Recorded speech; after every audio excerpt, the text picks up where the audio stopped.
नमस्कार। जयराम जी, जेटीएन news India में आपका स्वागत है। धन्यवाद सर। और जो कुछ भी अभी सुनने में आ रहा है कि नए गुट ने एक नई पार्टी बना ली है, अमित महतो, गीता श्री राम, दूसरे और लोगों ने भी नई पार्टी बनाई है। आपसे कोई चर्चा हुई है क्या इस तरह के गुट के लोगों का कि कोई वो नया पार्टी फॉर्म करने जा रहे हैं? नहीं सर, एक नई समिति बनी है, इसकी जानकारी मिली है, झारखंड समन्वय समिति करके कुछ है। और मुझे निमंत्रण भी मिला था, लेकिन मैंने स्पष्ट कहा कि जहां भी अध्यक्ष सचिव पद निर्माण सृजित किया जाएगा उस समिति में मेरा कोई रोल नहीं रहेगा। और दूसरी बात, चूंकि ये आंदोलन धनबाद और बोकारो के छात्रों ने स्टार्ट किया है, तो छात्रों के साथ ही मैं अभी जाकर किसी समिति का हिस्सा बनने का कार्य करूंगा। जरा मैं जब कभी भी कोई भी रिपोर्टर गीता श्री उरांव से बात करता है तो वो बार बार ये बात करती हैं कि आप भारतीय जनता पार्टी और आजसू के संपर्क में है। ऐसा इस तरह का बात आखिर हाँ, आता क्यों है? ये जो गुट के जो लोग बिल्कुल हैं, बिल्कुल, मैं ये उसका बार एकदम बार आपको इस तरह से बोल के टारगेट क्यों कर रहे हैं? चूंकि एक गरीब का बेटा जो इसका घर में खाने को नहीं, रहने को नहीं, अगर वो झारखंड में एक मैसेज लेके निकला है जो गांव गांव जाके जन जागरण के माध्यम से लोगों को जगा रहा है, तो निश्चय ही सबको थोड़ा समस्या होगी, खासकर जो पॉलिटिकल रह चुके। गीता जी का सदैव सम्मान करते हैं, आज भी सम्मान करेंगे, वो एक स्त्री है, लेकिन उनके बातों को भी प्रेरणा स्रोत लेंगे, लेकिन तर्क से उनके सारे सवालों को उत्तर हम देना चाहेंगे। पहला बात तो गीता जी के पति खुद बीजेपी में है और वे कांग्रेस में है। राज्य की जनता को बेवकूफ बनाने का कार्य ना किया जाए। दूसरी बात, वे मेरे 3 सभाओं में मेरे साथ हैं गीता दी, तो अगर हम एजेंट है तो मेरे 3 सभाओं में क्या कर रही थी? दरअसल देखिए सर, बात यह है ना, झारखंड समन्वय समिति जो नई समिति बन रही थी, जिसको बड़े चेहरे चाह रहे थे कि हम लोग अगुवाई करेंगे और जो आंदोलन जो कारी है उनको फिर वही पीछे झंडा ढोने का काम करेंगे जो सदियों से होता आया है। तो अब आंदोलनकारी छात्र ये चीज नहीं स्वीकार करेंगे कि वे पीछे जाएंगे, क्योंकि आंदोलन उन्होंने खड़ा किया है। तो इसलिए वे चाहेंगे कि आप आइए, गीता दी आए, सूर्य सिंह मिश्रा सर आए, जो भी आते हैं, अमित दादा आए, आप एक संरक्षक के तौर पे आइए, आप सलाहकार पे तौर पे आइए, लेकिन आप आके अगर यहाँ समिति का निर्माण करते हैं जबकि आंदोलन किसी और छात्रों ने खड़ा किया है, तो यहाँ तो कोई भी परहेज करेगा। तो बात वही है, झारखंड समन्वय समिति जो बनाई गई रांची में 2 दिन पहले, उसमें मुझे भी निमंत्रण था। यदि हम एजेंट थे तो मुझे निमंत्रण क्यों भेजा गया?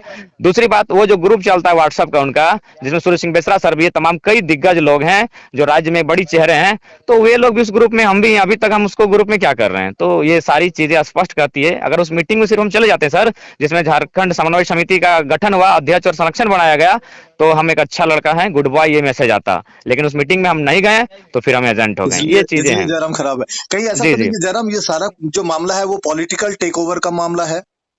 देखिए, पहला बात तो हम लोग बार बार कहते हैं कि हमें क्या पॉलिटिकल टेक की कोई आवश्यकता नहीं है। आप सरकार से बात कीजिए, गीता दी कांग्रेस से है, तब जाइए, कांग्रेस की इतनी बड़ी दिग्गज रही है, कांग्रेस सरकार में है, उससे बात कीजिए, झारखंड के हित में नीति बना दे, हम लोग साइड हो जाएंगे, आंदोलन स्वतः खत्म हो जाएगा। क्यों हुआ? आपको हमसे परेशान होने की कोई आवश्यकता नहीं है, फिर लोग भी हमें भूल जाएंगे।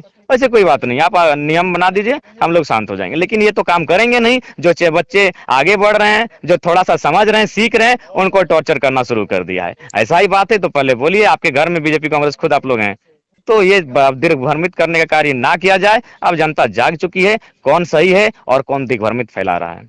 जरा एक चीज और भी है हाँ कि सर। थोड़ी देर पहले हम सुन रहे थे गीता श्री राम को, उनका ये कहना है कि जो कांग्रेस के जो प्रदेश अध्यक्ष हैं राजेश ठाकुर, वो मुजफ्फरपुर के हैं, वो हम्म टारगेट कर रही थी पूर्णिमा नीरज सिंह को, वो टारगेट हम्म कर रही थी और दूसरे कांग्रेस के जो विधायक हैं जो हम्म गैर झारखंडी है। तो हम्म ये जो एंगल है गीता श्री राम के स्टेटमेंट का, इसका क्या मतलब है?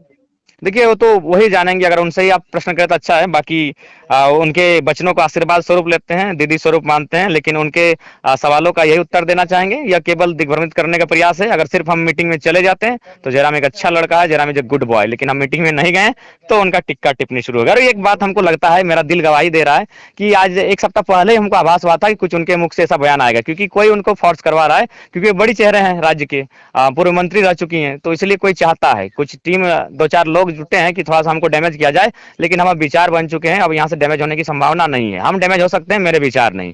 तो इसीलिए वे छोटे चेहरे पड़ जाते हैं। तो इसीलिए गीता दी के मुख से लगातार प्रयास चल रहा है कि मेरे बारे में कुछ अनर्गल बातें कहवाई जाए, और वे फिलहाल कामयाब हुए हैं। लेकिन जहां तक और भी है कि जब कभी भी बड़ा संगठन बनता है तो अहम की जो लड़ाई है, जो ईगो क्लैश होता है, ये एक नेचुरल चीज है। तो लग रहा है कि कहीं ना कहीं ईगो क्लैश का मामला भी है क्या ये? सर, ये तो हम नहीं कर सकते हैं। लोगों को इस बात का समस्या है कि पब्लिक हमें प्रेम करती है, तो उसमें मेरा क्या कसूर है सर? क्या हम अपने गर्दन को काट कर किसी गड्ढे में डाल दें कि लोग हमसे प्रेम करते हैं? क्या करें, मेरा क्या कसूर है? अगर लोग मुझे सुनना पसंद करते हैं, लोग मुझे जानना पसंद कर रहे हैं, तो उसमें मेरा क्या कसूर है? तो यही लोग एक, आप तो गए ही थे एक सभा में, देखें, वहां पूछें, 50-50 रुपया छोटी छोटी बहनों ने चंदा दिया था कि एक बार उनको बुलाइए हमारे सभा में, हम लोग भी उनको सुनना चाहते हैं। तो उसमें मेरा क्या कसूर है सर? मैंने तो मैंने तो कोई सभा नहीं फाड़, इतना ही अगर ये लोग को लगता है कि अगर कोई फंडिंग के माध्यम से हो रहा है, तो मैं राज्य के तमाम मंत्रियों को एक संदेश देना चाहूंगा कि आपके पुत्र बड़े बड़े हो गए हैं, आप लाखों की खर्चा करके एक सभा लगाइए और अपने पुत्र को मौका दिए, देखते हैं कितने लोग सुनते हैं। जनाब, एक चीज और भी है कि जी इस सर। तरह के आरोप और प्रत्यारोप से ये जो लड़ाई है वैकल्पिक राजनीतिक जो चेहरा देने का या जो परिपाटी को बदलने का जो लड़ाई है, कमजोर हम्म। नहीं होगा क्या?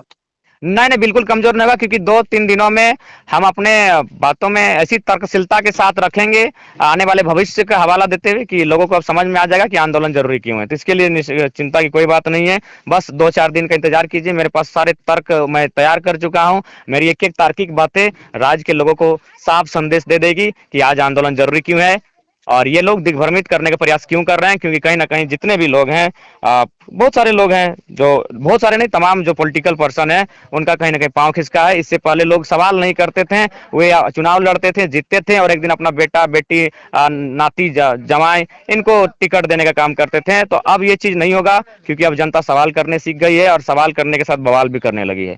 तो यही इनको डर हो रहा है। जरा मैं वाइंड अप करने जा रहा हूँ और मैं आखिरी सवाल ले रहा हूँ। आप बार बार जो स्थापित नेता हैं या किसी पार्टी से जो जुड़े हुए जो नेता और कार्यकर्ता हैं उससे आप परहेज करते हैं, लेकिन अगर लोग पार्टियों को छोड़ करके अगर आपके साथ अगर जुड़ना शुरू करें, अगर जो राजनीतिक दलों में हैं, अगर अपना पद त्याग देते हैं और अपनी सदस्यता त्याग देते हैं, तो क्या वो आपके गुट में शामिल होंगे और आपका कुनबा बड़ा होगा क्या? सर देखिए, सीधा बात, चूंकि ये आंदोलन धनबाद बोकारो से स्टार्ट हुआ है, आंदोलन का नेतृत्व छात्रों ने किया है, छोटे छोटे बहनों माताओं ने किया है, सबका स्वागत है। लेकिन आप तीसरे फ्रंट पे आइए, नेतृत्व युवा महिलाएं ही करेंगे। यानी कि जो बुजुर्ग हैं या हाँ, जो बड़ा जो हाँ चेहरा है पॉलिटिकल या जो पहले पार्टी से छोड़ के, स्थापित हाँ नाम है, बिल्कुल बिल्कुल, उसके आइए लिए सलाह, कोई जगह नहीं है। जगह है, सलाहकार, संरक्षक, आइए हमें दिशा निर्देश दीजिए, आइए अपने अनुभव को हमसे साझा कीजिए, लेकिन अब नेतृत्व युवा ही करेंगे। चलिए जयराम, अपने वक्त निकाला बात करने के लिए, जेटीएन न्यूज इंडिया के साथ आपको बहुत बहुत धन्यवाद। धन्यवाद सर।